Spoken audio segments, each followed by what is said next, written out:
Can you hear me? Is the mic working? Okay, so as I've already been introduced, I'm Alice. I work at a company called Genry, and I'm part of their RAD team, which is Research, Analytics, and Data. And this isn't exactly what we do in the office. This is just a presentation on my master's, which I'm going to be taking you through. So first of all, I've called it Futurology because the actual title for my master's, which is this long thing at the bottom here, is a little bit boring to call a topic. So I called it Futurology, and basically what we're trying to do is predict extreme events. So as you know,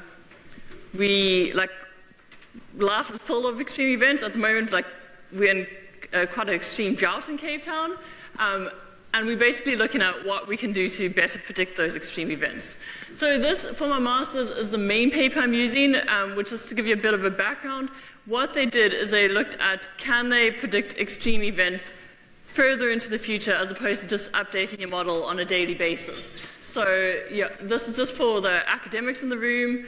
I tried to extend this paper using more advanced extreme value theory, and also extending how frequently you update the model. So one of the things you get with financial data in particular is that the tails are normally slightly fatter than your normal distribution. So I'm sure most people are familiar with your normal distribution. It's the one in black, as you can see. And most financial data, if you look at the daily returns, it actually has a slightly fatter tail, so your tails aren't exponentially bounded, which makes it really difficult to predict what's happening in the tails. So how do we deal with this? How do we handle not having a normal distribution, which we're all happy and comfortable with? So the first thing that I did was, the first important thing is when you're looking at your normal distribution, you normally just look at your first two moments, the mean and the variance of the volatility of your distribution.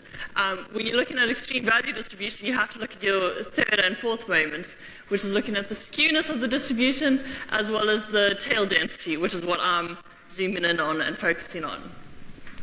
So there's two approaches generally. So the first one you can see on the your left, my right, is the block maximum method, which what we've done is we've divided our data into blocks.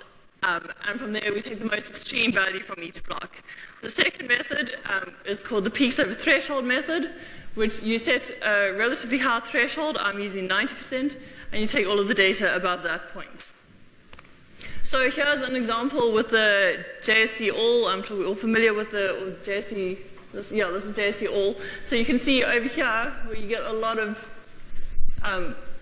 movement happening over here. That was the 2007-2008 financial crash, which I'm sure we all remember that. That was one of the interesting things that we were looking at, is can we actually better predict that using more advanced extreme value theory? Could we have been more aware that this crash was going to happen? So this is my general approach to what I've done. So this is the boring code side of things. So initially, you fit the GARCH model, which, I don't know if there's any stats people in the room, your generalized auto-aggressive conditional heteroscedastic model. So for any of the stats people in the room, so from there you fit your GARCH model. We used your GARCH 1.1 model, which is your standard GARCH model. Then I extracted the residuals. Your residuals are the most extreme values. So basically everything that you see over here, your most extreme values, basically. So I extracted the residuals, and then from there we fitted it to one of two distributions, either your generalized Pareto distribution, if you're using your peaks over threshold method, or your generalized extreme value distribution, if you're using your block maximum method. And then from there we used three different tests. We used your value at risk test, your VAR test, where we used the Christopher's test and the Cupric test, and then the expected shortfall test. And one of the really interesting things that we found from this was when we did the back testing, we actually found that when you update your model every 5 days, you actually get surprisingly accurate results. You'd expect if you update a model less frequently, you'd get less accurate results because you're getting data inputs less often.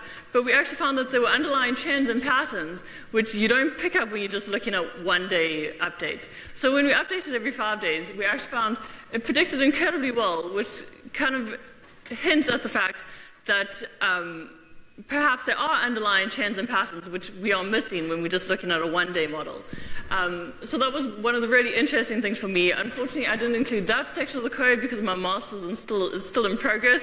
So when it's published, you guys can see the final results.